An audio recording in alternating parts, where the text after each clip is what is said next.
So the question isn't, did Nassourdine Imavov beat Caio Borralho? No, that's a foregone conclusion. It was very clear that he beat Caio Borralho. Really, the question is now, did he fight himself into a title shot, or will Anthony Hernandez and Reinier de Ridder jump him? I mean, he won the fight. Will he jump him for a title shot? Now, we know Nassourdine Imavov was a finalist for the Khamzat Chimaev sweepstakes for a title shot, but he has to wait on de Ridder and Hernandez. Now, this may not have been the most exciting fight. This may not have been the most fun fight, but Nassourdine Imavov has earned that title shot over everyone else and has more merit than even Chimaev had. Caio Borralho himself just let himself down. Inactivity over the last year, inactivity in the fight, and it really showed this fight that he has not been that active, whereas Imavov, who has been fighting like a madman, has been. So look, before we get into this, like, subscribe, follow. In the description I've got Substack, and we also have a book. This one here is American Shaolin. Support the channel, very good read, and you get to learn something cool. So yeah, anyways guys, Nassourdine Imavov, he shut down Caio Borralho. I mean, it was not even a close fight. I say that. No, it was kind of close. Caio Borralho managed to put in a little drama and fight his way back, sure, but he cruised to that easy-ish win over Caio Borralho and showed that he is a very good fighter and that he has come a very long way since losing to Sean Strickland. Again, in the middle of the fight, you know, Caio Borralho, he rallied. He looked very good. He looked like he was going to come and push the pace, which is how you beat Nassourdine Imavov. Looking at Sean Strickland and looking at when like Chris Curtis and Roman Dolidze and everybody else had their success against him. But Imavov, what he did very well was the body shots. It really did start to slow Caio Borralho down and disincentivize him stepping in and exchanging in the clinch, because Caio Borralho wants to clinch, get to the knees and a breakdown, or intercept you with that long cross. No, Imavov denied the takedown the entire time. Caio Borralho, not very good at the takedown, didn't make Nassourdine Imavov work enough. This is kind of like the whole Chimaev and Dricus problem, where Dricus was like, I'm just going to wait him out and he's going to get tired, but you got to give him a reason to be tired. So Imavov, he did a good job of controlling the pacing of the fight. You know, it was as simple as making sure that he got all of the exchanges on his terms, and if it wasn't on his terms, he would back out and reset. It's kind of the same problem that like Leon Edwards has. William Gomez has a similar problem to that too, and we'll talk about him later. But Caio Borralho didn't push the pace at UFC Paris. He didn't push the pace. He didn't push the power to him. He didn't do anything to make Nassourdine Imavov work. And there was times where Caio Borralho did have him against the fence, sure, and he had some ideas there, knees to the body and such, but it wasn't enough to make Nassourdine Imavov kind of work. Instead, you got to start sticking a jab out in his face. Think like how TJ Dillashaw used to pop, pop, pop, pop, pop. That's exactly what Strickland did to him, and that's exactly what Caio Borralho needed to do. Instead, Borralho, with his Machida clone style, you can tell very clearly he loved William Machida, just couldn't do it. He was waiting on a counter. He was on the back foot the entire fight. And against somebody like Nassourdine Imavov, it's like very much like Ankalaev, he's not going to go first if he knows you're waiting on it. Instead, he's going to wait, and he's going to trick you into thinking he's going first, let you kind of swing, and then work off of that. He's going to draw the counters out. And that's exactly what he did. And then, you know, like I said, Caio Borralho worked his way back into the fight, and in the fifth round, Nassourdine Imavov stepped up, put his foot on the gas, and won the fight. Kind of like anybody fighting Lomachenko in round 12, Devin Haney or Teofimo Lopez. Both guys stepped up in the 12th round. Caio Borralho didn't manage to get it done in round 5, when I thought he could have won it convincingly, or conceivably won it with a round 5 win. Borralho, though, man, he really did look like timid the whole fight, and he didn't engage nearly enough. It was a very bad showing from him. What we saw from him in this fight was not indicative of what he usually brings to a fight. Ask Jared Cannonier. He looked like a guy who could push the volume and stuff against a Nassourdine Imavov, and he just didn't. I don't know if he was gassed. Sean Strickland went on and blasted him about cutting weight for backup 2 times in a row. I get that, and I think that's some merit to that for sure, but I man, it's just an ugly showing from him. He didn't go enough. He didn't go first enough, and he didn't like dedicate. And he lost the battle of the lead hand. So you're looking like a southpaw orthodox matchup.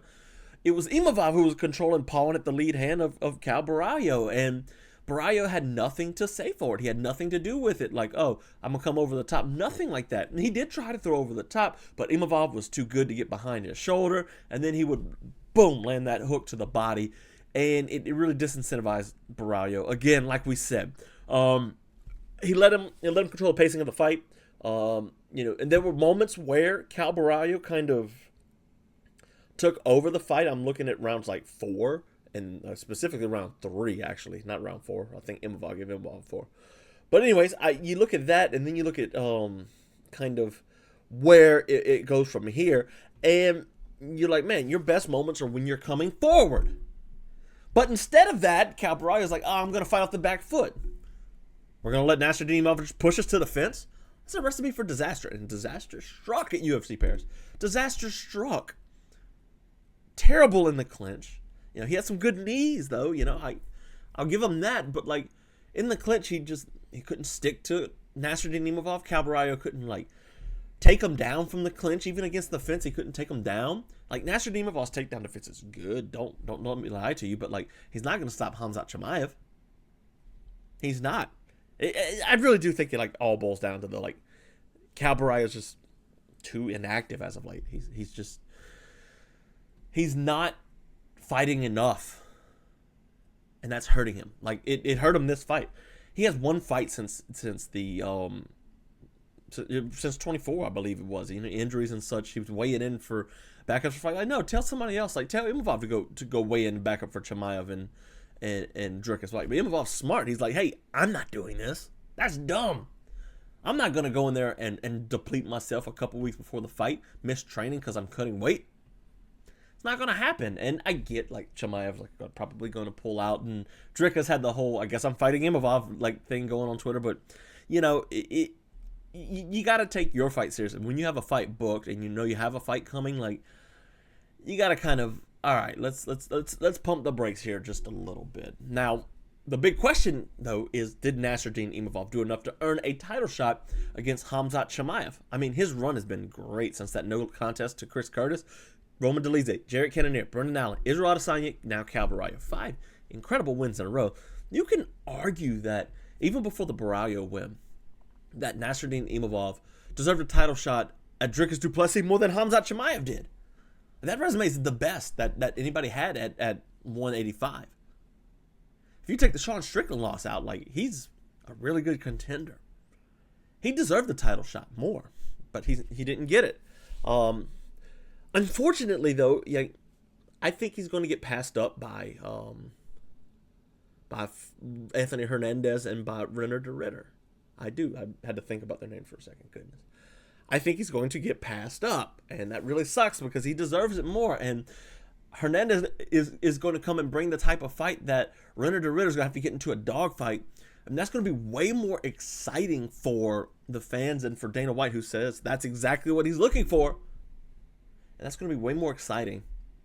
And we're not going to get, we're not going to get what we need out of this. And it sucks. Because I do think we deserve or Nassourdine Imavov deserves a title shot. And he's not going to get it. Instead, we're going to get Anthony Hernandez and Nassourdine Imavov because I think Hernandez beats Khamzat Chimaev. But that's the thing for another day.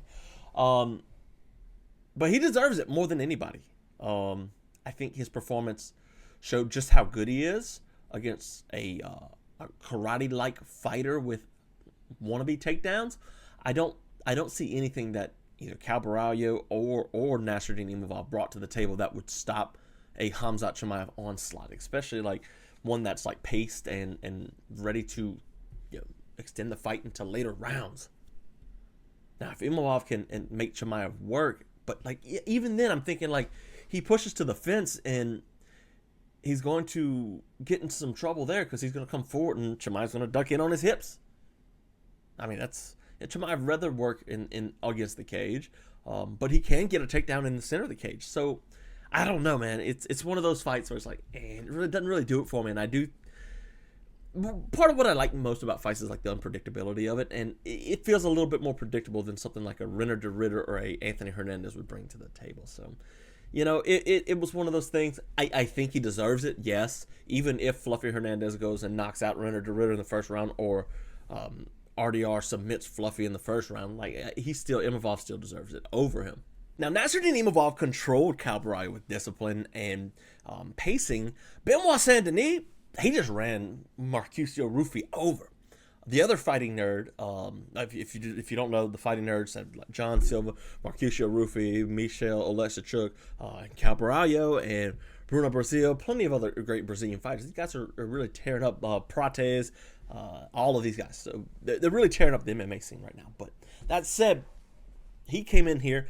Mauricio Ruffy is this Conor McGregor clone kind of type thing. I don't know really how to explain it, but he looks like Conor McGregor. He fights like Conor McGregor, but he's Brazilian, so he's definitely not Conor McGregor.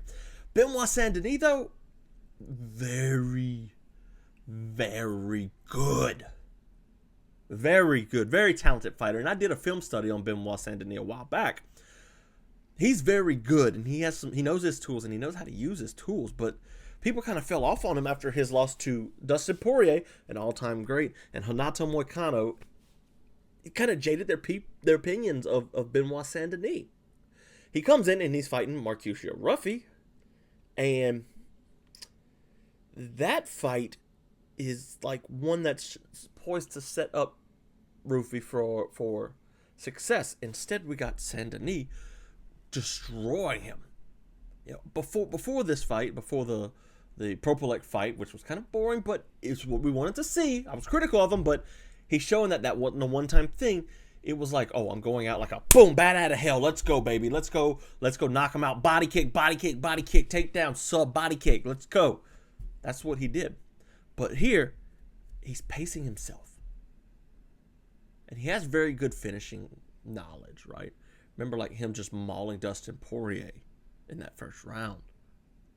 Very good finishing knowledge. And the fact that he's learned to pace himself after the Moicano and after the Poirier losses, or seemingly learned, like he could revert back anytime. Think Justin Gaethje looking like he's a skillful boxer, and now he's slugging out with Michael Chandler, right? But that makes Benoit Saint-Denis dangerous for anybody in the division.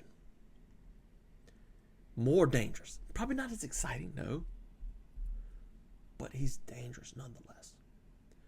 Ruffy had nothing for him. He did a good job, Benoit Saint-Denis, that is, did a really good job of like going for the takedown and keeping Ruffy off the fence.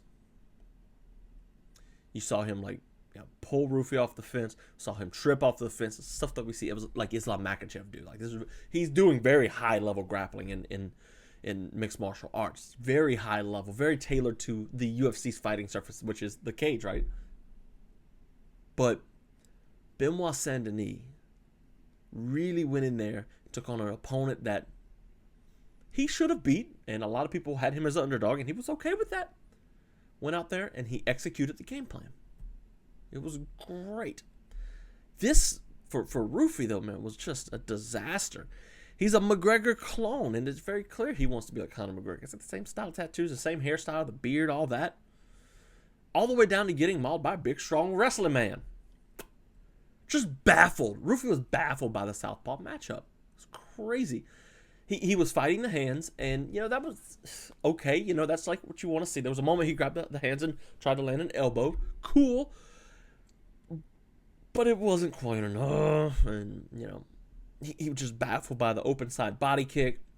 Benoit Saint-Denis did a really good job of kicking at range.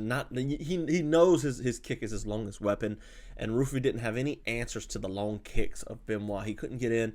He had the spinning back kick he tried, but Saint-Denis was like game to it. Like, okay, I see this is coming. You're spinning. You're a little too slow with it. The open side body kick really punished Mauricio Ruffy. He couldn't get into range. And like Islam said before the fight, win or lose, Mauricio Ruffy has no grappling. And he showed he has no grappling in this. Like on the ground, there was no help from anybody in there. Ruffy really got mauled out of there. Benoit went in there and kind of beat the brakes off of him. I mean, let's be real.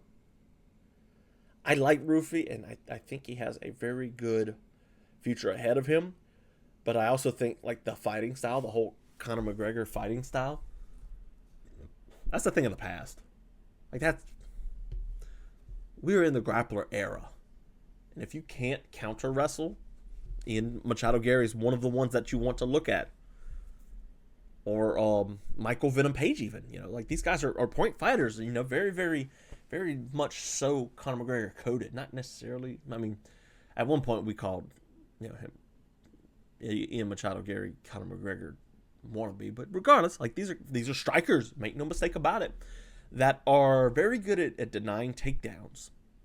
And if you can't deny the takedown and counter wrestle to get out of position, even like Alex Pereira, which is not like a quick, lightning fast point fighting style, but even he has like really good counter wrestling. I think Alex Pereira off the fence, like pulling the head to the side and arm dragging you so he can get out of the clinch, or the trip that he did on Ankalaev.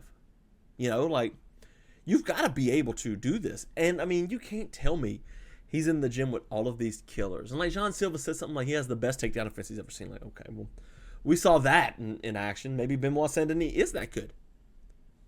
But you have to have this counter wrestling. And Mauricio Ruffy showed none of that. Now, Benoit Saint-Denis, back to him, like, is he better after the loss to Poirier and Moicano? Absolutely he is. He looks it, at least. I mean, there is a chance that he, goes down the drain and reverts back to his old ways, because old habits die hard. And when the fighting gets rough, like, what is he going to turn into? Is he going to just start spamming the open side body kick and trying to maul? We need to see somebody who can actually counter wrestle. Joel Alvarez or Paddy Pimblett or somebody like that. I think he is better, though. He's got more control over how he fights. Like, previously, you go watch his other fights and you go in there and you see, like, oh, he's just this big bruiser of a guy that's going out there and just beating out people, like just beating them off of them. And yeah, Benoit, like let's go look back at his fights real quick. I really like Benoit Saint-Denis. I did a film study on him, and it's one of my higher viewed ones. I like it.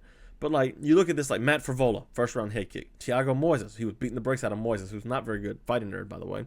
Ishmael Bonfim, like body kicked him out of there. Gabriel Miranda, same thing. Stolze, rear naked choke, and then everybody always talks about the Elizeu Zaleski Dos Santos fight, which was short notice. But Saint-Denis, he's shown that his striking ability is top notch. He's very dangerous everywhere he fights, and he's one of those fighters that's like, I can see him doing great. Now, I want to see him versus Joel Alvarez. That was a fight that was originally booked, and Alvarez decided he's going to welterweight. But he's back at lightweight for a reason. I don't know what the reasoning behind that is, but Joel Alvarez is one of those promising fighters. A Spaniard, Spain versus France. Like, you can play that whole angle up, If not, Grant Dawson. Grant Dawson can counter wrestle with Benoit Saint-Denis. And I know a lot of people call Grant Dawson boring and tired, but I like Grant Dawson. I think he's a fun fighter, and I do think he could test Benoit Saint-Denis. But like, you look at the future of like a Benoit Saint-Denis versus Paddy Pimblett, like, that's a really interesting fight, because Pimblett's huge, uses a lot of long kicks, and knows how to keep the range as well. And Paddy's got a lot of experience. He can drag it into deep waters if he needs to. Or Mateusz Gamrot, another good counter wrestler who's very scrambly, doesn't have the best of hands. So if like Benoit Saint-Denis wanted to test his fighting on the feet for a little while, like Mateusz Gamrot would be a perfect. Like, even like Ilya Topuria is a very, very interesting fight, because like Saint-Denis huge, Benoit's massive. Does Topuria able to? Well, I guess Poirier knocked him out, so he's knockoutable, if that's a word. But like, can he deal with the size of Benoit, who's probably a welterweight before it's all said and done? I don't know. But I do know this. Benoit Saint-Denis' future is incredibly bright. He's a very good fighter, and everybody's kind of been sleeping on him since the Poirier-Moicano losses. Let's not do that anymore, guys. Next fight he has, we have to take him serious. Now, Modestas Bukauskas was the third fight on the card, and he took on a retiring Paul Craig. We didn't know Paul Craig was retiring before that, if we're being honest, but Modestas Bukauskas snagged the win. 6-1 since returning to the UFC. Competition, though, is much, much lower. Go look back at that 3-brawl loss skid that got him ousted from the UFC. Jimmy Crute, who we know now is not all that. Mikhail Lexachuk, who's good enough to get wins like that. And then that obvious Khalil Roundtree mauling that he took where he got his knee just destroyed. This stint, he's fought, let's see, Tyson Pedro, Zach Pauga, Marcin Paraknel, Ian Kutlaba, now a ghost of Paul Craig. Modestas Bukauskas is a good fighter. He just wasn't fighting the proper level of competition. Still a good story, though, with the injury coming back, fighting in Cage Warriors, getting his win. I don't know if he might be a ranked fighter one day because 205 is very, very bad. But, at 205, he'll be a good test for, future 205ers if they decide to ever sign any. You never know with the UFC. It's sore subject. Don't ask me about it. Paul Craig, though, sadly retires off of a whimper. First round, he has Modestas Bukauskas on top of him, just smashing him out, and an elbow at the very buzzer. He can't get up, and I am happy he retired, though. Yeah, he got beat up badly in this fight. He was taking beatings. If you go and look back at what he was doing as of late, it's not been good, man. He's 17-10-1 now, and there was a time where Paul Craig was almost fighting for a title, but got outstruck by Bo Nickel. No contest to Rodolfo Bellato. What happened there? Oh, up kick. That's right. Caio Borralho beat him. Brendan Allen. He's fighting too good of fighters. Johnny Walker knocked him out. He beat Andre Muniz, which was nice. Volkan Ozdemir beat him, but you go a long way back to 2021. He's not been good for a very, very long time. It sucks because he does go out with a whimper, but you hardly ever get happy endings like Robbie Lawler in this sport, or like Dustin. Well, not even Dustin Poirier, even though he was a happy-ish ending. UFC BJJ should be calling him and guys like him. Constantly, let's keep getting him paid. Let's get Paul Craig on the card and put him in a co-main event while you got Mikey Musumeci tearing somebody's knee off. That'd be, real fun. You don't even have to put him against a high-level guy like a Mason Fowler. You can put him against whoever you want and just, hey, look, Paul Craig's on this card, and have it be a competitive match. That's what you should do, man. UFC's building this empire of UFC BJJ boxing, and I think they're going to be buying a kickboxing and a bare-knuckle organization soon. I think that's going to be the model for a lot of businesses going forward until the UFC has what they want, or TKO in general has what they want. But you can't forget, though, don't forget, Paul Craig is a legend of the sport. He has a win over former champions Shogun Rua and future champion Jamal Hill and Magomed Ankalaev. Don't forget that he has those wins. So while his career isn't a champion caliber, he's 17-10-1. He did some good things and changed the sport. Kind of changed he didn't revolutionize MMA or anything like that, but no, he changed the direction in which the sport was heading. There's this place in history for Paul Craig, a small place, but a place in history for Paul Craig to be like, hey, look, he was a good test for Jamal Hill, who went on to win a championship, and Magomed Ankalaev, who lost. Both of them lost to him, and he went on to win those fights. So, good on him. Thank you for the career, Mr. Craig. I can't say I'll miss you. I was never a big fan, but I always thought you were a fun fighter. Speaking of fun fighters, Mason Jones and Balaji Oki. Oh my gosh, what a first round fight. That was it. One round is all it took. Run round. Balaji Oki drops Mason Jones early. Drops him. And it's like, oh man, this could be bad. And it could have been bad. But instead, Mason Jones is like, I'm going to survive because I'm Welsh. I don't have a good Welsh accent. I'm from South Louisiana, guys. I'm more French than anything, even though I don't really claim it. Even though my last name's Henry, whatever.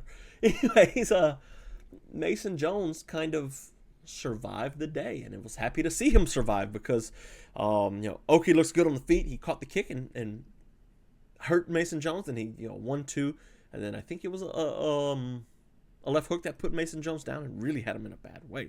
But the best base for fighting is being tough and Welsh. Mason Jones did the thing, and he come back from behind.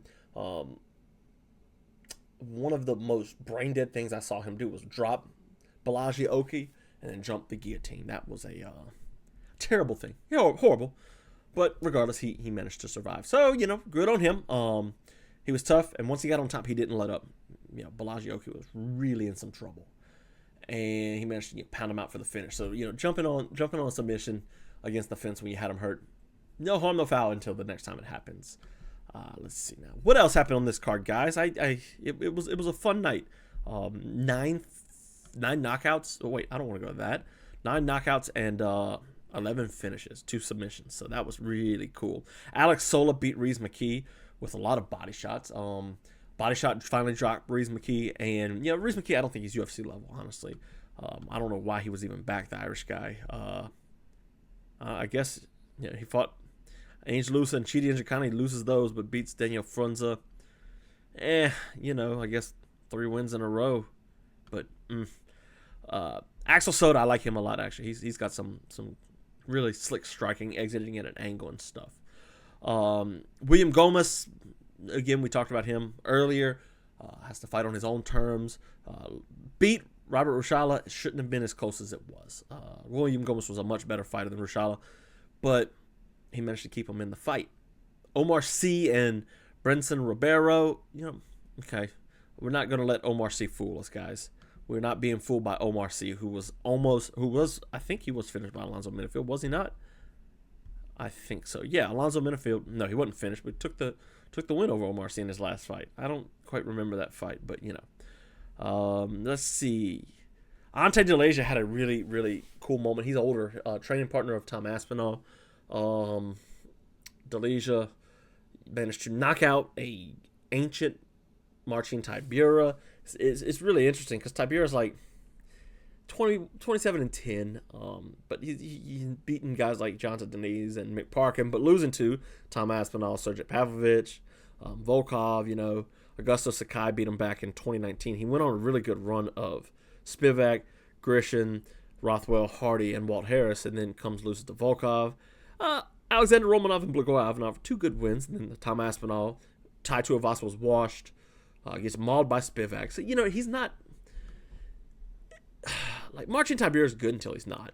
And Deleuze was, training partner. He's older now. He's 35 years old, but at heavyweight, that's not a big deal. He won the heavyweight title at PFL, I believe, or he was like a semifinal, one of the two. Yeah, he was a semifinalist. I'm sorry. But he's now come into the UFC finally and gets a win over a Marcin Tybura, who is a very, very good, very, very good fighter for him to beat at this stage of his career. Caio Hernandez defeated Harry Hardwick with just a litany of calf kicks, and Herb Dean terrible, man. He's just washed. I didn't think a referee could be washed, but Herb Dean is washed. Harry Hardwick is like literally rolling across the mat, and Herb Dean's like, "What are you doing? Get up, bro!" And like Fernandez, like, "I'm done. I'm walking off." Fight should have been cut off well before then. Sam Patterson, not sold on him quite yet. He's really good and really violent. Beats Trey Waters. Robert Bischek defeated Brad Tavares. That was really cool. Bischek's an interesting fighter, but you can see what kind of fighters the UFC is signing. It's not wrestlers anymore. But like, you can't lose to Io Potiera and then say I'm a serious contender. Yeah. Regardless, Renat Fakhramonov continued to survive in UFC. He's such a fraud, man. Renat's not that good. He's really not, but, he hasn't lost since 2014. He doesn't fight that often, though. I'm trying to see what he's done. Like, Mikael Elias is not that good. Brian Battle's a good win, who's now in PFL. Kevin Lee, that majority decision draw with Zaleski. Nicholas Dalby's a good win. Carlos Leo, Andreas Gustafsson kind of just gave up in that fight, but all in all, it was, I don't know. Fakhramonov might be okay. He gets the job done. And then last but not least, Sam Hughes defeated Sean Bannon to start off the night with a really good submission. So, all in all, it was a fun fight, but you could really kind of tell what the UFC's doing here, kind of loading up kind of mismatches and stylistic matchups to make it more exciting. It's kind of a boxing thing. I don't... I'm not sold on it. I don't think the product's very, very exciting. You hardly ever hear him say the best fighting the best anymore. They don't say that much, and that kind of sucks, because that's what it was about back in the day, like the Max Holloway fighting Conor McGregor, Dustin Poirier, when they were like coming up. Yeah. You don't have that anymore. Yo, you just don't see it. These guys are like, no, these guys are apex slop fighting on a card. This one was okay, but it is a lot of not the best fighting the best. So yeah, Fight Finders 8's coming out. Beach wrestling we're going over, something you're going to want to check out. I really enjoyed, I really am going to enjoy. I'm going to get some rounds in with the guys over in New Orleans, and we're going to go to an event, and that's going to be super fun and something you guys don't want to miss. Otherwise, right now, 7 episodes, boom, 1, 2, 3, 4, 5, 6, 7. It's right here. If you want to check that out, and again, if you want to subscribe to the Substack, support the channel, please, $5 a month, and you'll be getting a full article on TJ Dillashaw here shortly, a full article and video for you. Regular YouTube clubs are going to have to deal with just a short pop of it. But you paid guys, y'all get the good stuff.